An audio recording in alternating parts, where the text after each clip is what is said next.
அப்படி வசதியான குடும்பத்தில் பிறந்து வளர்ந்ததுனால எங்க அப்பா சொந்தன்றதுனால, சொந்த மாமா பையனால எங்க அம்மா கட்டி கொடுத்துட்டாங்க அந்த காலத்துல. அப்போ எங்க அப்பா எங்கேயோ விட்டுட்டு போயிட்டார். யாருமே இல்லை, எந்த காரியமும் இல்லை, யாரும் எங்களை விசாரிக்கவே இல்லை. எங்க வீட்டுக்கு ஒரு அங்கிள் வருவாங்க, அதுக்கு ஜீவரத்தினம். யாரு? அந்த அங்கிள் தான் எங்களுக்கு ஏசப்பா சொன்னாங்க. ஹல்லேலூயா.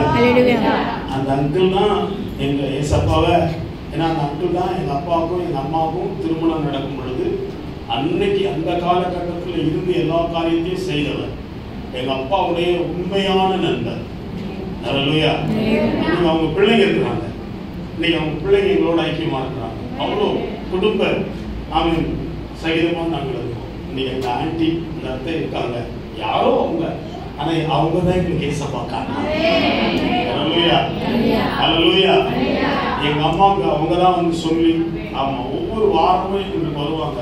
அந்த அங்கிளும் அந்த ஆண்டியும் வந்து எனக்கு இன்னும் நினைவில் அப்படியே நின்று இருக்கிறது. இன்னும் நினைவில் துணியில அரிசி கட்டிட்டு துணிக்குள்ள காய்கறி, புளி, மிளகாய், அதெல்லாம் மிளகாத்தூள், டீத்தூள், சர்க்கரை, காப்பி தூள் எல்லாம் அந்த அங்கிளுக்கு வரும். லுங்கில கட்டி எடுத்துட்டு வரும். உங்க ஆந்திராக்காரங்க கட்டி கொடுப்போம். அவங்க தான் வந்து ஏசப்பாவுடைய அன்பு சொல்லி எங்க அம்மாவுக்கு இப்படிலாம் ஜெபம் பண்ணீங்கன்னா உங்க வீட்டுக்கார ஏசப்பா கொண்டு வந்துடுவாங்க அப்படின்னு சொல்லி கொடுத்தாங்க. ஒரு 8 மாசம் எங்க அப்பா எங்க போனாருன்னு தெரியாது. ஆனா எங்க அம்மா எங்களை வச்சு நாங்க பச்சை குழந்தைகள், சின்ன சின்ன பிள்ளைங்க, எனக்கு மட்டும் தான் தெரியுது. ஒரு பிளாக் டீ போட்டு கொடுப்பாங்க எங்க அம்மா. நைட்ல சாப்பாடு கிடையாது. ஒரு தகப்பனையில அந்த குடும்பம் எப்படி இருக்கும்? எதுவுமே கிடையாது. ஒரு கருப்பு காப்பி போட்டு கொடுப்பாங்க. அந்த காப்பி தூள் பிள்ளைகள் இருக்கும் அப்பெல்லாம். அந்த காப்பி தூள் அதை போட்டாங்க, அதை போட்டு அந்த காஃபி கொடுப்பாங்க. ஒரு பெரிய புறம் வாங்கி கொடுப்பாங்க, ஒரு ஆளுக்கு ஒரு புறம் கொடுப்பாங்க. அந்த புறையை தூக்கி தான் நாங்கள் சாப்பிடுவோம், இரவு சாப்பிடுவோம்.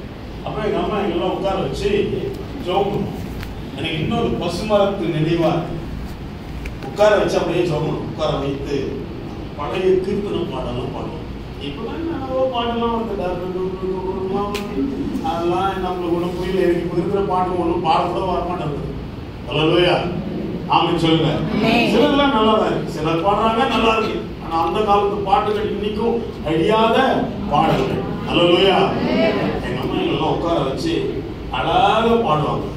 தேவனே நான் உமதண்டை இன்னும் நெருங்கி சேர்வதே அவன் பூமியில் இன்னும் நெருங்கி சேர்வதே அவன் பூமியில் மாவலிய ஓரமாக உன் சிலுவை மீதி நின்றார். மாவலிய ஓரமாக உன் சிலுவை மீதி நின்றார். கோவை கொண்ட நேரி நீயும் அவளாயும் அன்பை சேவை தேவனே நான் உமதண்டை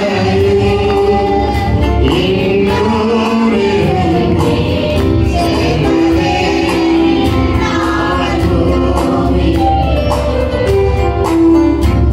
இதான் பாட்டு. எங்க தங்கச்சியும் தூக்கிறோம். நான் ஒரு அளவு படிச்சிருக்கேன். எங்க அம்மா படிச்சவங்க கிடையாது. அவங்க குடும்பத்துக்கு ஒரே பொண்ணு. படிக்க போயினா என் பொண்ணு கெட்டுமோ அப்படின்னு படிக்காத அனுப்பிட்டாங்க அந்த காலத்துல. அப்படி பாடி அப்படி ஜெபம் பண்ண அந்த செபம் தான் இன்னைக்கு ஊழியக்காரன். ஆமென். மனப்படமா பாடுவாங்க, வசனம் எல்லாம் மனப்படமா சொல்லுவாங்க. பைபிள் தெரியாது, பைபிள் பார்த்து படிச்சுலாம் தெரியாது. அந்த அங்கிள் சொல்றாருல்ல, அவர் என்ன சொல்றாரு அப்படியே பதிக்கணும். அவர் தான் அந்த ஆண்டி அங்கிள் வந்து உட்காந்து பாடுவாங்க. ஆண்டி மட்டும் இருக்காங்க, பிள்ளைங்க இருக்காங்க. இன்னைக்கு வந்து பாடுவாங்க. இன்னைக்கு வந்து அப்படியே அந்த பாடுற அந்த உணர்வு, அந்த காரியம் உள்ளத்துக்குள்ள அப்படியே நின்றுச்சு. எனக்கு தெரியல, ஸ்டீன்னு ஒரு நாள் எங்க அப்பா வருது. அப்போ நான் 18வது நாள் உபவாசம் பண்ணி ஜெபம் பண்ணிட்டேன். 18வது நாள் உபவாசம் பண்ணி ஜெபம் பண்ணிட்டு எங்க அப்பா குடிப்பழக்கம் மாறணும் அப்படின்னு ஜெபம் பண்ணிட்டு எங்க அப்பா வரும்போது யாரும் சொல்லிட்டாங்க, உங்க பையன் இந்த மாதிரி 18 நாள் சாப்பிடாம கொள்ளாம என்ன பண்றான், ஜெபம் பண்ணிட்டு இருக்கிறான், உங்களை மாத்தணும்னு ஜெபம் பண்றான் அப்படிலாம் சொல்லிட்டான். எங்க அப்பா முழு குடியோட நிலக்குடியோட வீட்டுக்கு போறாங்க. நாங்க ஜெபம் பண்ணிட்டு இருக்கிறோம். ஒரு கூரை வீடு, அந்த காலத்துல தூளத்தட்டு வீடுன்னு சொல்லுவாங்க, கேட்டுருக்கீங்களா? அது மாதிரி பெரிய வீடு, அந்த வீடு தான் பழைய வீடு. அதில் தான் நாங்கள் இருந்தோம். அப்போ எங்கள் அப்பா வரும்போது நான் முழு முழங்கால் இருந்து ஜெபம் பண்ணி பயங்கர குடியோட வந்தார். எங்கள் அப்பா வந்து ஜெபம் பண்ணிட்டு இருக்கிற என்னை தட்டி எழுப்பி, என்னவா ஜெபம் பண்றீங்க அப்படின்னா, முழு குடி அப்படியே எச்ச காலை முகத்துக்கு. எங்க அப்பா எங்க அம்மா பண்ண ஒவ்வொரு சித்திரவதையும் நான் கண்ணால பார்த்திருக்கேன். மண் சட்டியில குழம்பு வைப்பாங்க, அந்த குழம்போட மண் சட்டியை தூக்கி தலையில உடைச்சு இன்னைக்கெல்லாம் அப்படி தட்டினாவே உடனே வாட்ஸ்அப் தான், உடனே ஃபேஸ்புக் தான், தூக்கி போய் உள்ள அப்படி சொல்வதெல்லாம் உண்மை, உண்மையை தவிர மாஸ்டர் விட வந்து ஜாம் பண்ணியது கிடையாது. பெரிய இவா அங்க போய் விசுவாசி அங்க போய் பிரச்சனையா ஊழியக்காரன்கிட்ட சபைக்கு வா, சொல்லு, மனத்திலிருந்து ஒப்பு கொடுப்பாங்க, ஜெபம் பண்ணு, மாத்திக்கோ. உங்களுக்கு சொல்றேன், நம்ம பிரச்சனையை முதல்ல கர்த்தர் கிட்ட கொண்டு போகணும். ஆமென் சொல்லுங்க. பிரச்சனை இருக்குதா, பாஸ்டர் கிட்ட சொல்லுங்க. ஒரு சபை